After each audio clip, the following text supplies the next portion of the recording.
গাজার জন্য যখন বিশ্ব নীরব, বাংলাদেশের সাধারণ মানুষ রাস্তায় নেমে গর্জে উঠেছে।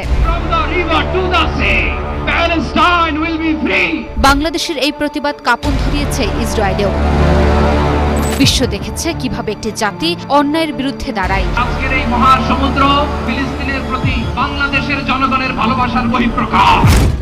ইসরায়েলের নিপীড়নের বিরুদ্ধে বাংলাদেশিদের প্রতিবাদ এখন শুধু দেশের গণ্ডিতে সীমাবদ্ধ নয়, তার ঢেউ ছড়িয়ে পড়েছে পুরো দুনিয়ায়। ছোট ছোট বাচ্চাদের দেখলে মনে হয় আল্লাহ তুমি কোথায় আছো। বাংলাদেশের পাসপোর্টে ফিরেছে ইসরায়েল ভ্রমণে বিধিনিষেধ। গাজার জন্য যখন বিশ্ব নীরব, তখন কিছু কণ্ঠ জেগে উঠেছে, আর সেই কণ্ঠ যখন আসে এক দুর্বল ভাবা দেশের বুক থেকে, তখন ইতিহাসও থমকে দাঁড়ায়। ইসরায়েলি আগ্রাসনের বিরুদ্ধে যখন অনেক দেশ কূটনৈতিক ভারসাম্য রাখছে, তখন বাংলাদেশের সাধারণ মানুষ রাস্তায় নেমে গর্জে উঠেছে। বিশ্ব শক্তির চোখ রাঙানি উপেক্ষা করে বাংলাদেশ দাঁড়িয়েছে সত্যের পক্ষে। এই প্রতিবাদ ছিল না কোনো রাজনৈতিক দলের খেলা, ছিল না ভোটের কৌশল, এটা ছিল মানবতার পক্ষে দাঁড়ানোর এক নির্ভেজাল চেতনা। নদী ছোট হতে পারে, কিন্তু তার ঢেউ বড় হতে পারে। বাংলাদেশের প্রতিবাদও ঠিক তাই। বাংলাদেশ আওয়াজ তুলেছে, যার প্রতিধ্বনি এখন বিশ্বজুড়ে। বাংলাদেশ আজ এক মুঠো প্রতিবাদ দিয়ে বিশ্বকে পথ দেখাচ্ছে। বিশ্ব দেখেছে কিভাবে একটি জাতি অন্যায়ের বিরুদ্ধে দাঁড়ায়, কিভাবে একদল যুবক, বৃদ্ধ, নারী, শিশু সবাই মিলে বলছে, গাজা তুমি একা নও।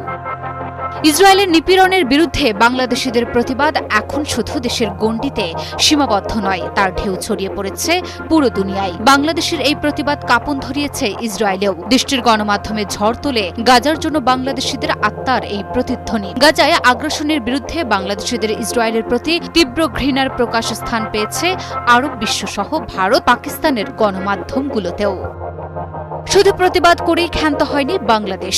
ইসরায়েলকে কখনো দেশ হিসেবে স্বীকৃতি দেয়নি বাংলাদেশ, আর এবারে স্বীকৃতি না দেওয়ার বার্তাটি যেন বাংলাদেশ লিখে দিয়েছে পাসপোর্টের পাতায় পাতায়। বাংলাদেশের পাসপোর্টে ফিরেছে ইসরায়েল ভ্রমণে বিধিনিষেধ। বাংলাদেশ সরকার পাসপোর্টে পুনরায় ইসরায়েল ব্যতীত সকল দেশে ভ্রমণযোগ্য শর্ত ফিরিয়ে এনেছে, যা 2021 সালে অপসারণ করা হয়েছিল। এই সিদ্ধান্তের মাধ্যমে বাংলাদেশ ইসরায়েলে বাংলাদেশিদের প্রবেশ সম্পূর্ণ নিষিদ্ধ করেছে।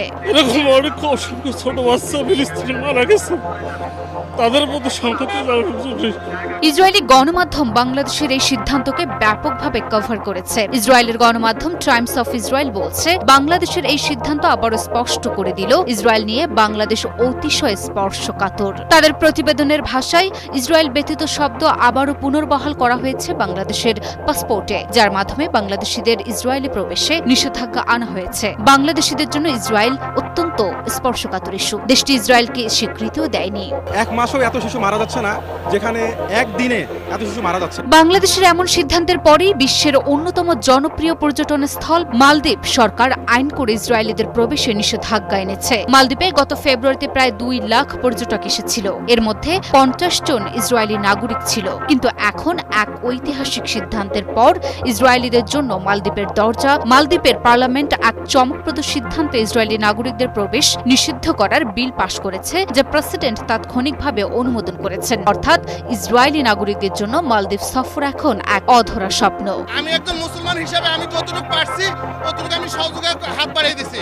ফিলিস্তিনিদের প্রতি এই সংহতি প্রকাশের ক্ষেত্রে বাংলাদেশ ও মালদ্বীপের এই যুগান্তকারী সিদ্ধান্ত আন্তর্জাতিক অঙ্গনে ব্যাপক প্রশংসা কুড়িয়েছে। বিশেষ করে মুসলিম বিশ্বে এই পদক্ষেপকে ইসরায়েলি আগ্রাসনের বিরুদ্ধে একটি শক্তিশালী বার্তা হিসেবে দেখা হচ্ছে। নির্যাতিত ফিলিস্তিনিদের পাশে দাঁড়াতে যখন বিশ্ব অনেকটাই নির্বিকার, তখন বাংলাদেশ প্রমাণ করেছে সত্যের পথে একা হলেও তা কখনো বন্ধ হয় না। Desk report, news 24।